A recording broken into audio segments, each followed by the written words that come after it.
과거 내가 근무를 했던 방문 판매 회사에서 떠도는 무서운 이야기이다.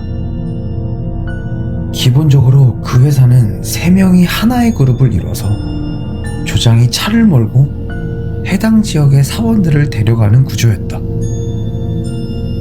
일반 영업사원들은 그 지역에서 계약을 권하고 실제 성사가 되면 조장의 차에서 계약서를 가져가 계약을 체결하는 시스템이었다. 과거 이 회사에 무척 실적이 좋은 상호라는 젊은 사원이 있었다. B그룹의 조장이었던 영도 씨는 입사할 무렵부터 상호를 잘 챙겨줬기에 상호는 영도 씨 그룹에서 일하는 경우가 잦았었다. 어느 날 그날 역시 영도 씨 그룹에 배정된 상호는 계약을 따내기 쉬운 편인 신축 아파트에 우선적으로 배정되었다고 하였다. 하지만 그 아파트는 집을 비우거나 입주를 안 한 가구가 많았는지 아무리 초인종을 눌러도 대답이 없었다. 영업을 뛰다 보면 그런 일들은 종종 있기 마련이었기에 상호는 신경 쓰지 않고 마지막 집 초인종을 눌렀다. 네. 젊은 여자의 목소리였다. 미인이었으면 좋겠다고 생각하며 입에 익은 인사치레를 술술 뱉어냈다. 얼마 지나지 않아 문을 연 여자는 무척 좋은 느낌이었다고 하였다. 게다가 꽤 미인이라고 하였다. 상호는 갑자기 의욕이 솟아났다. 이거 해볼만 하겠는데? 지금까지의 영업 경험으로 봐 감이 잡힌 상호는 그녀를 보는 순간 그렇게 생각이 들었다고 하였다. 상호의 예상은 맞아떨어져 여자는 곧 집 안으로 들어와 자세한 설명을 해달라고 부탁하였다. 그렇게 집 안으로 들어가 카운터가 있는 부엌으로 안내된 상호는 문득 천장을 보고 얼굴이 새파래졌다. 천장에 빽빽하게 아기 사진이 잔뜩 붙어 있었던 것이었다. 사진은 사이즈도 피사체도 모두 달랐지만 빈틈 하나 없이 천장 가득 붙어 있었다. 참 기묘한 광경이었다. 상호는 그 모습에 조금 공포를 느꼈지만 금방 전까지 이야기하던 여자에게는 결코 나쁜 느낌을 받지 않았고 오히려 싱글벙글 웃는 얼굴과 상냥한 태도 때문에 호감까지 생길 정도였다. 무엇보다 고작 이 정도 가지고 계약을 체결할 기회를 놓칠 수 없다는 생각이 가장 강하였다. 그래, 천장에 있는 사진은 신경 쓰지 말자. 상호는 혼잣말로 자신을 타이르고 상품 설명과 기기 실현 등을 농담 섞어가며 이야기하였다.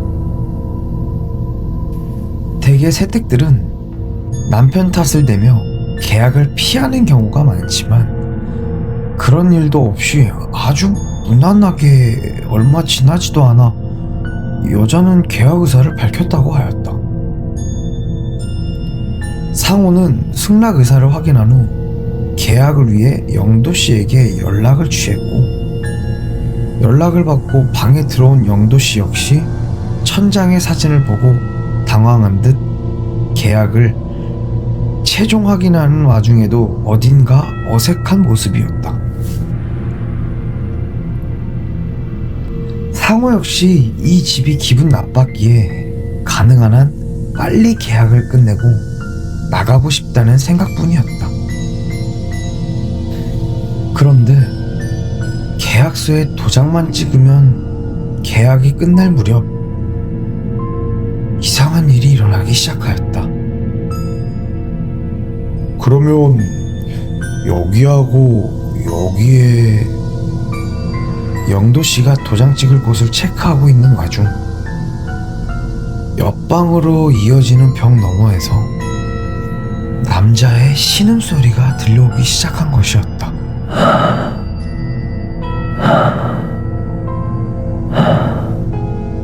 그 목소리는 낮은 남자의 목소리로 무심코 등골이 오싹해질 정도로 몹시 괴로워하면서 동시에 누군가를 원망하는 것처럼 들렸다.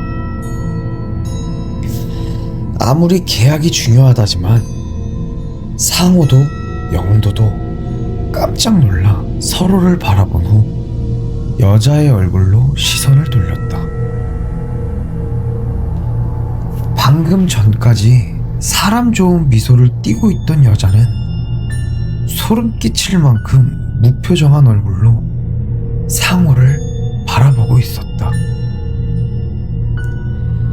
상호는 공포를 삭히기 위해 뭐라도 말하려다가 여자의 이상한 분위기에 압도되어 말을 삼켰다. 마음 깊은 곳에서 눈앞의 여자가 뭔가 기분이 나쁘다고 소리치고 있었다. 분명 본능적인 이유에서 그랬던 것 같았다. 그리고 그건 영도 역시 마찬가지였다. 두 사람은 마치 가위에라도 눌린 것처럼 그저 여자를 바라보고 있었다.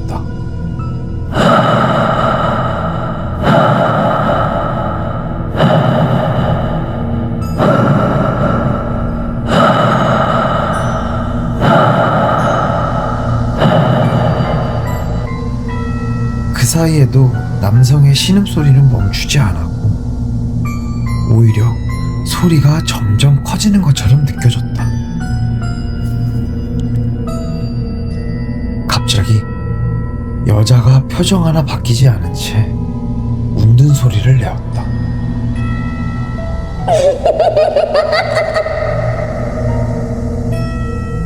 내가 도장을 어디에 두었더라? 여자가 작은 소리로 중얼거렸다. 저 천천히 하셔도 됩니다. 겨우 대답한 상호를 보며 여자는 입가만 움직여 희죽 웃었다. 이 사람들 뭐지? 역시 제정신이 아닌 것 같은데. 상호가 패닉에 빠질 무렵 더욱 불가사의한 일이 일어났다. 여자의 머리가 좌우로 마구 움직이기 시작한 것이었다. 그리고 여자는 날카로운 소리로 웃기 시작하였다.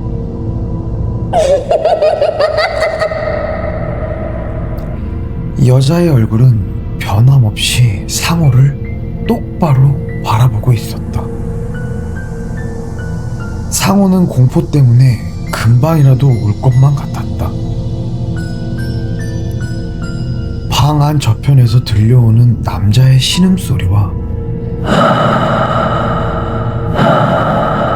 여자의 날카로운 웃음소리,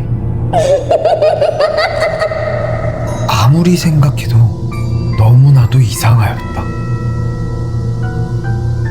야, 이상호, 정신 차려. 일단 돌아가자. 영도의 떨리는 목소리를 듣고 상호는 급하게 짐을 챙겨 필사적으로 현관 쪽으로 향하였다. 여자가 쫓아오는 기척은 없었다. 그런데 현관을 나오는 순간 무심코 뒤를 돌아본 상호는 후회를 하고 말았다. 열려있는 문 너머로 거실이 보였기 때문이었다. 그곳에는 여자가 입가에 미소를 지으며 자신을 쳐다보고 있었고 그 여자와 눈이 마주친 순간 소름이 끼쳤다고 하였다. 상호와 영도는 필사적으로 도망을 쳐 차로 돌아온 후 서둘러 그곳을 떠나였다.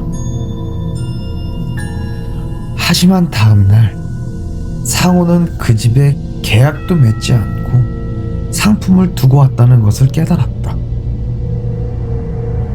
다시 그 집을 찾아가는 건 너무나도 무서웠지만 그렇다고 그대로 상품을 버려놓고 올 수는 없는 일이었다.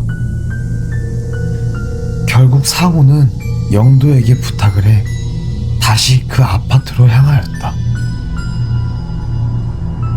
주저하면서도 인터폰을 누르려던 상호였지만 이상한 걸 깨닫고 말았다. 팀장님, 잠깐 여기 좀 보세요. 상호가 가리킨 것은 현관 옆에 설치된 가스미터기에 달린 꼬리표였다. 그건 원래 그 집에 입주자가 없는 경우에만 붙어 있던 것이었다. 깜짝 놀란 두 사람은 서로를 말없이 바라보았다. 이거 거짓말 아니지? 영도가 중얼거렸다.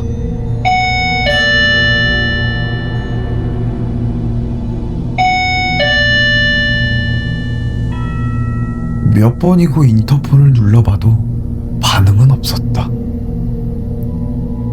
어쩔 수 없이 두 사람은 관리실에 연락을 해 사정을 털어놓았다.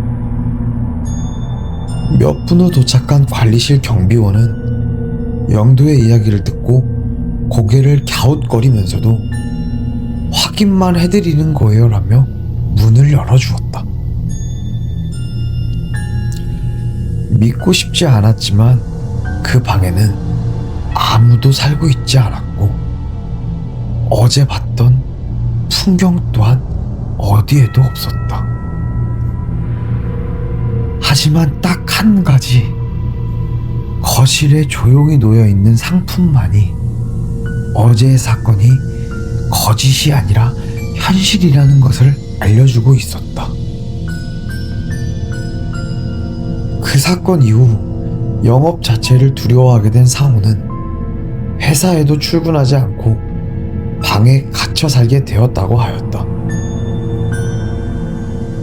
그를 알뜰히 챙겼던 영도는 상호의 소식이 궁금해 그의 집을 찾아가 보았지만 그의 집은 상호의 흔적조차 찾을 수 없을 정도로 텅 비어 있었고 상호는 그대로 실종되어 현재까지도 영영 발견되지 않고 있다고 하였다.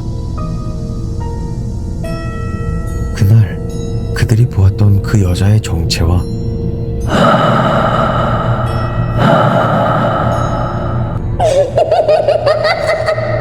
그곳에서 들었던 그 소리들은 대체 무엇이었을까?